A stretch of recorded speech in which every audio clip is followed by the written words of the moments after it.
Welcome to the Daily Drawdown, your fast brief on AI leverage, market stress, and shifting winners. The headline rally still looks intact, but the pressure is building underneath it. AI spending is getting financed in increasingly opaque ways. Memory stocks are trading like bottlenecks with lottery tickets attached, and several markets are starting to hinge on a very small number of names. The biggest practical issue in this tape is that AI enthusiasm is no longer just a revenue story. It's a capital structure story.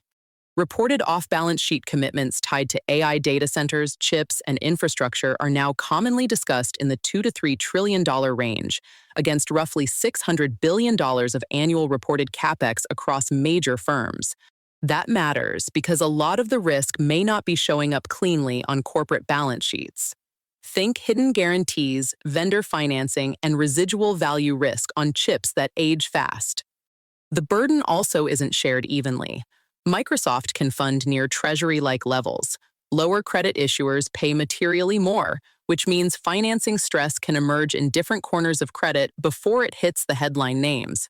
At the same time, investors are getting more aggressive with top-line assumptions. Anthropic's reported run rate figures have exploded higher, which is fueling IPO speculation and even extreme long-range valuation models. But the real question has shifted to return on invested capital. If enterprise customers don't get measurable economic gains, huge AI revenue growth alone won't justify the spending base supporting it. Pricing is part of that problem. Token output is rising, per-token prices have been cut sharply, and volume is responding. That's good for adoption, but it makes straight-line revenue extrapolation a lot less reliable. Memory has become one of the clearest expressions of the AI build-out and also one of the most unstable. Names like SanDisk, Micron, and Western Digital have been swinging 8 to 10% at a time with dramatic rebounds after deep sell-offs because the market increasingly treats memory as a strategic bottleneck for data center growth. Some of that move is grounded in tighter supply, discipline, and longer contracts. Some of it is clearly speculative. Call option activity has been heavy, even while very large bearish positioning has also shown up in semis. The risk is familiar. Investors may be reading backlog and long-term purchase commitments as clean demand when they may partly reflect double ordering. In past cycles, that has ended badly once inventories normalize. If you want data center exposure without paying peak multiples everywhere, Intel is getting attention as a cheaper way to express that theme through foundry, packaging, and server architecture shifts. But execution still decides the outcome, and manufacturing access remains a real constraint across the chain. This rally is not purely momentum. Earnings have done real work here, with a broad share of the S&P beating estimates, and profit growth running strong. Even so, momentum and rules-based strategies are amplifying moves and dampening reactions to day-to-day headlines. That's supportive until it isn't. The latent risk is rates, long yields around the upper end of recent ranges, plus massive government and corporate refinancing needs, mean higher real rates can still ration capital and compress equity multiples without any immediate recession signal. That's especially relevant in a market where AI concentration is extreme. If NVIDIA or the leading model companies were to see a meaningful revenue or valuation wobble, the spillover would likely be much larger than a normal single-name correction. China keeps sending a split signal. Domestic data remain weak, with soft consumption, falling property investment, and rising unemployment. But exports are strong enough to support an unusually large trade surplus and even help the renminbi.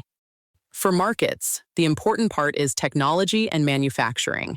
Chinese firms are scaling memory and components.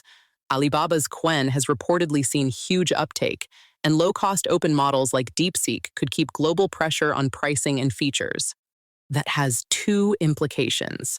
First, China appears willing to tolerate prolonged property weakness while building self-reliant tech capacity. Second, cheaper Chinese software and hardware can become a disinflationary force for the rest of the world. AI safety is also becoming less theoretical and more operational. Recent incidents have reinforced the idea that frontier models can automate attacks, chain small vulnerabilities, and create a cybersecurity problem right now, not years from now. The immediate advice from inside the industry is basic but urgent. Patch technical debt, rotate credentials, and improve monitoring. The bigger issue is governance, because relying on companies to police themselves creates obvious conflicts. The policy debate is moving toward public-private coordination rather than pure self-regulation or blunt restrictions. That's partly about safety and partly about competition, since overly heavy rules could entrench incumbents or hand advantages abroad. Commercially, the durable profits still look more likely to come from turning models and compute into enterprise software that produces measurable savings. Adoption data say there's runway, but also a large gap between interest and full implementation. Outside AI, the economy still looks K-shaped. Capital spending is strong, but lower-income consumers remain under pressure from housing costs, mortgage rates, and essentials. That split is showing up in retail. Premium brands and strong operators like Walmart, Costco, and Ross are taking share, while categories tied to discretionary housing activity remain mixed. Energy is another pressure point worth watching. Diesel markets have tightened sharply, and diesel matters because it sits underneath transport, agriculture, heating, and industry. If Middle East disruptions worsen, the economic hit arrives fast. Meanwhile, Meta faces a platform design case that could matter more for revenue than any headline damages number. If courts force algorithmic changes around youth safety, that would go directly at engagement mechanics and ad economics, and the precedent could spread beyond Meta. A few smaller but relevant tells. Defense procurement is rising as inventories are replenished, which supports missile, maritime, and space-related suppliers. SpaceX enthusiasm has revived, helped by prominent holders and tight launch capacity, but valuation remains hard to pin down, and trading can move violently on limited liquidity and ownership shifts. Tokenization is still a long game. The more durable opportunity may be infrastructure for securities markets, not just crypto speculation, but legislation remains the gating item.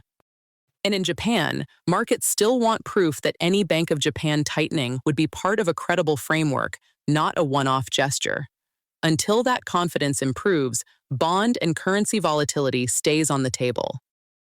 The main takeaway is simple. AI is still driving growth, but financing quality, pricing power, and concentration risk matter more now than raw excitement. That's the brief from the Daily Drawdown. This episode was generated by Podkey. Create your own at podkey.fm.